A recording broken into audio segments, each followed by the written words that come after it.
la fe propia de los humildes. Y ha de ser por eso que el Señor hoy nos enseña con esta parábola del Evangelio de San Lucas cómo debemos presentarnos ante Dios y su justicia, cómo nos presentamos cuando oramos, cuando rezamos. La enseñanza la dice con ocasión de que algunos se creían justos, y no solo eso, también despreciaban a los demás.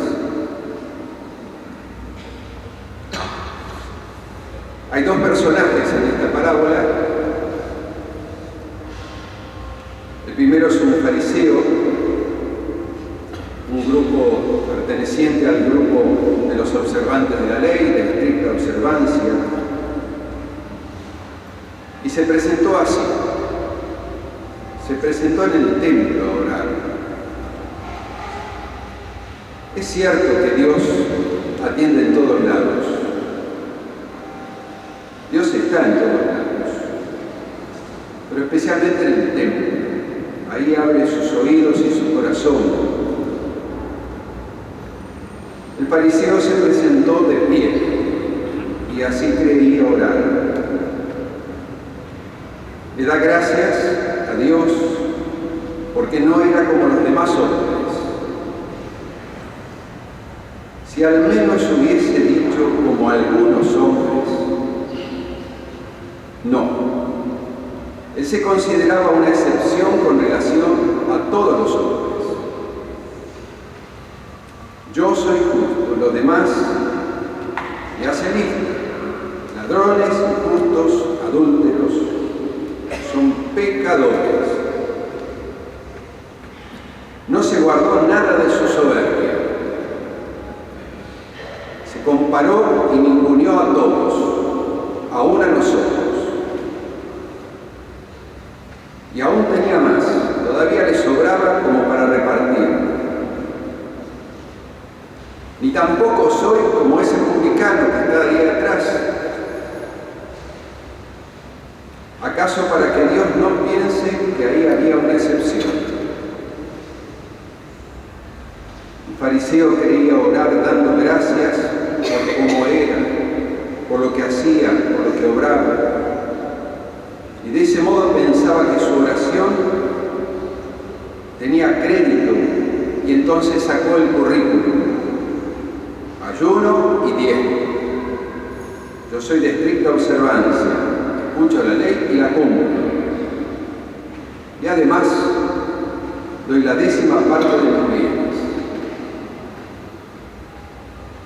No pedía nada en la oración. Tampoco pedía perdón, porque se creía justo. Y en eso consistía su soberbia. El fariseo salió del templo como entró. El otro personaje es un publicano. En la antigua Roma, los publicanos eran recaudadores de impuestos para la República y además cobraban los derechos aduaneros, personajes de muy poca simpatía para el mundo hebreo. Los publicanos eran recaudadores de impuestos al servicio del odiado poder extranjero. Eran gente de avidez de dinero y de gran rapacidad, acumulando dinero y propiedades de sus hermanos judíos cuando estos no podían tributar. No tenían compasión. Su tendencia a cobrar más de lo debido y su exclusión de la sociedad religiosa se destacaban en pasajes como el Evangelio de San Mateo. Sin duda, Zaqueo, aquel que se subió a una planta para ver al Señor porque era de baja estatura, era jefe de los publicanos en el distrito de Jericó. y aún siendo rico, participaba de la ignominia de su profesión. Resulta curioso que Jesús vaya a su casa. Por eso resultaba del todo revolucionario el que Jesús fuera a hospedarse a la casa de Zaqueo, de aquel publicano, aunque la gente murmurase.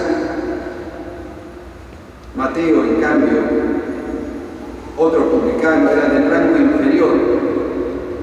Antes de recibir su vocación, cuando lo llamó Jesús, estaba en la mesa de impuestos para ser apóstol.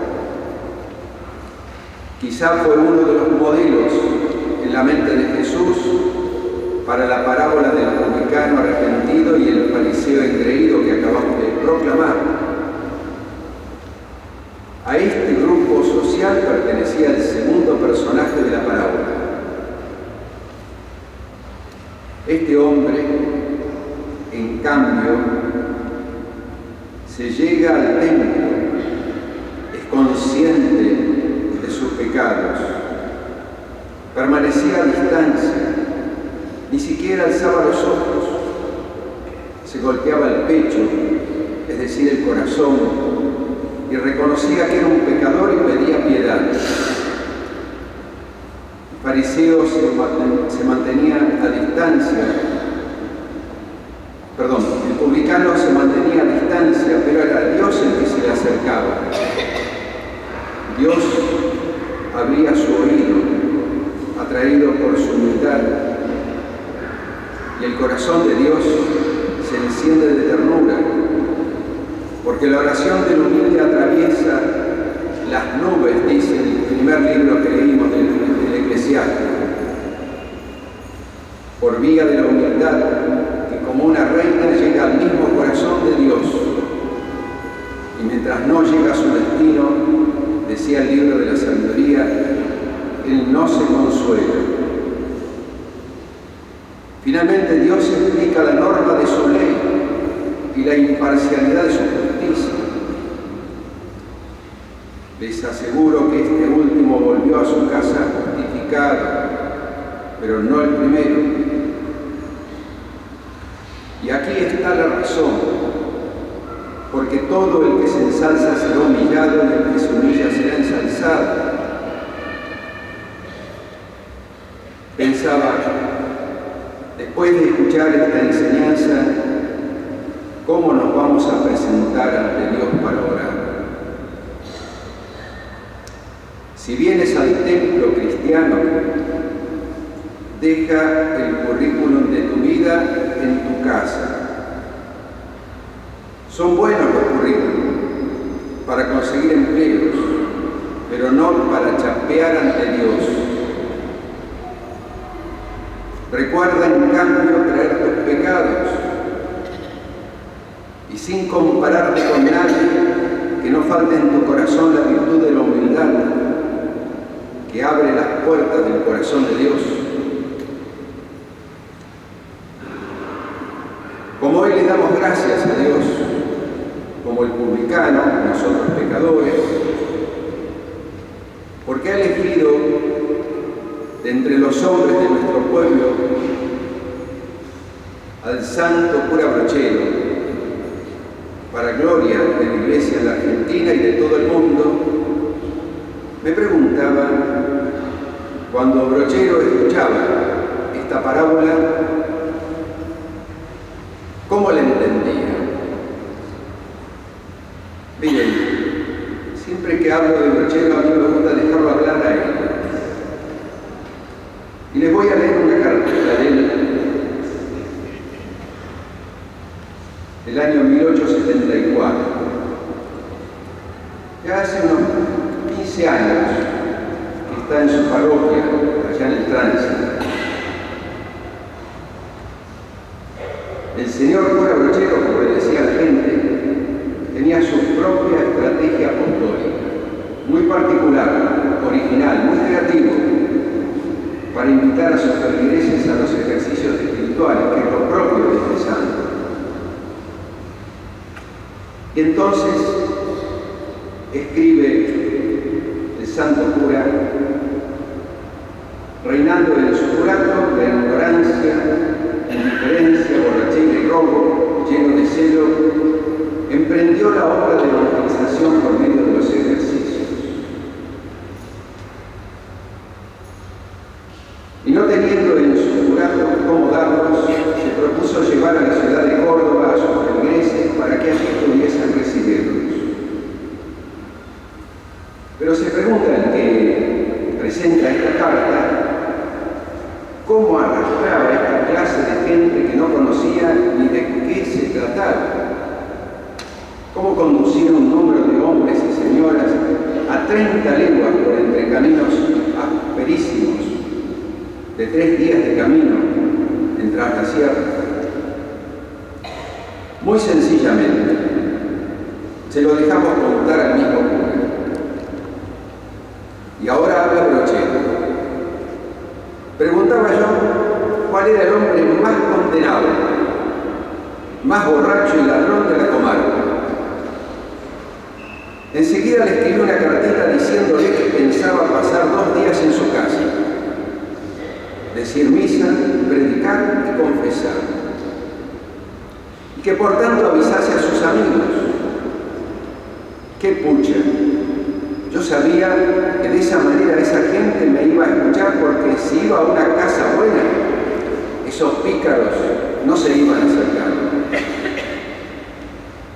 Ahí nomás les decía que me había costeado para hacerles bien y que quería enseñarles el modo de salvarse y que todos estaban condenados y que bien podían ser ellos, que yo no tenía ningún interés, porque ¿qué podía importárseme a mí que se los llevasen todos los diablos si no fuera por Jesucristo? Y así sacaba el Santo Cristo, la hijuna, y se me echaban a llorar, que yo no sé cómo Dios me ponía esas cosas en el pico. Yo les decía, bueno, este sermón no vale nada, mañana va a ser lo bueno, avisen a todas sus relaciones. Ahí nomás se empezaba a confesar. Un día que di la comunión a mucha gente de esa, se me acerca una mujer y me dice, padre, fulano hace una hora que comulgaba y ya está mamado, como una cabra. Ay, cuna, lo busqué al gaucho y le dije, pero hombre, ¿cómo ha sido eso? Ah, padre, me contestó, hacía más de 20 años que no comulgaba y de puro gusto y alegría me he mamado. Resultado de estas excursiones, dice la Rosa, no solo en su departamento, sino por La Rioja y San Luis, más de 60 leguas a la redonda, hubo veces de llevar 700 personas a los ejercicios espirituales, 3 días de camino de ida, 9 de ejercicios espirituales y 3 a la vuelta. Vayan contando. Y les proporcionaba caballos, dinero, y respondiendo por todo para la gente pobre.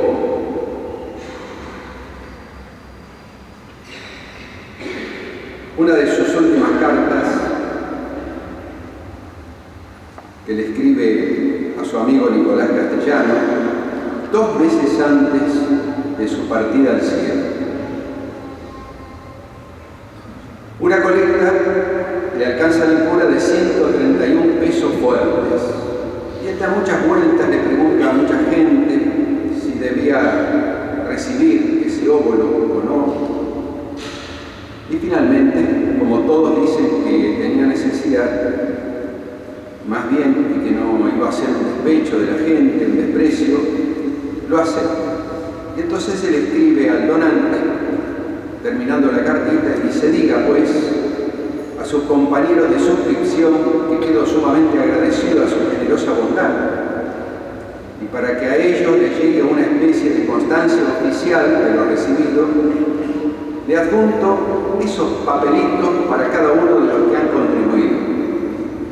Pídole les avise que en gratitud del óvulo, el 23 del corriente le celebraré una misa y que en el memento de los vivos rogaré por la felicidad temporal de cada donante y los que les pertenecen por sangre y afinidad, y que en el memento de los muertos rogaré por sus antepasados, afines y consanguíneos.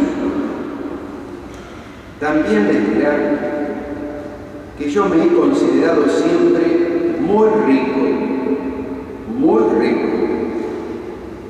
porque la riqueza de una persona no consiste en la multitud de miles de pesos que posee, sino en la falta de necesidades,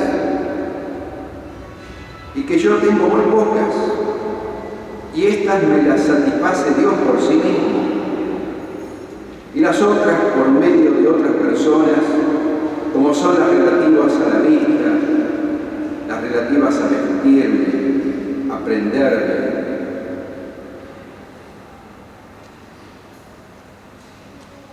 La hermana Margarita Palacios dice al respecto que en los últimos días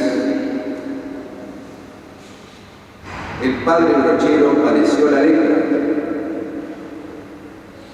Entonces se vio solo y abandonado, aún por sus familiares.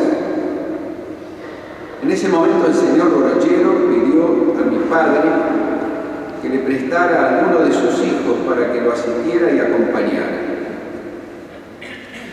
Mi padre le entregó a mi hermano mayor, pero el niño no fue suficientemente cuidadoso y juicioso.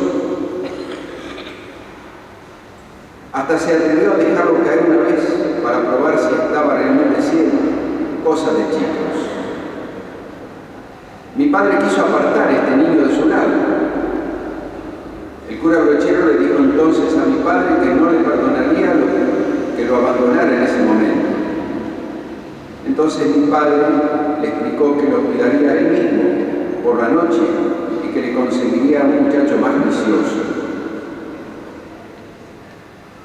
Cuidándolo una vez por la noche, al quitarle las medias, notó cómo se desprendían pedazos de carne de sus extremidades inferiores. Evidentemente temió mi padre, no tanto por él, sino por sus muchachos hijos. Nada dijo al señor Brochero, pero el señor cura, comprendiendo la situación, le dijo: no temas, porque ni tú ni tus hijos se contagiarán de esta lepra. Y en verdad ocurrió así.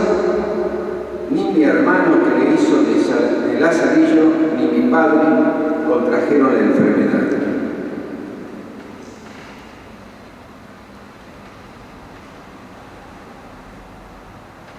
San José Gabriel de Rosario Brochero hizo una síntesis. No solo una síntesis entre evangelización y promoción humana. Hizo una síntesis en su corazón de lo que creía y de sus actitudes, hasta el final. Delicadezas de padre, de pastor, de amigo, de hombre de Dios, inclinado siempre a los pobres.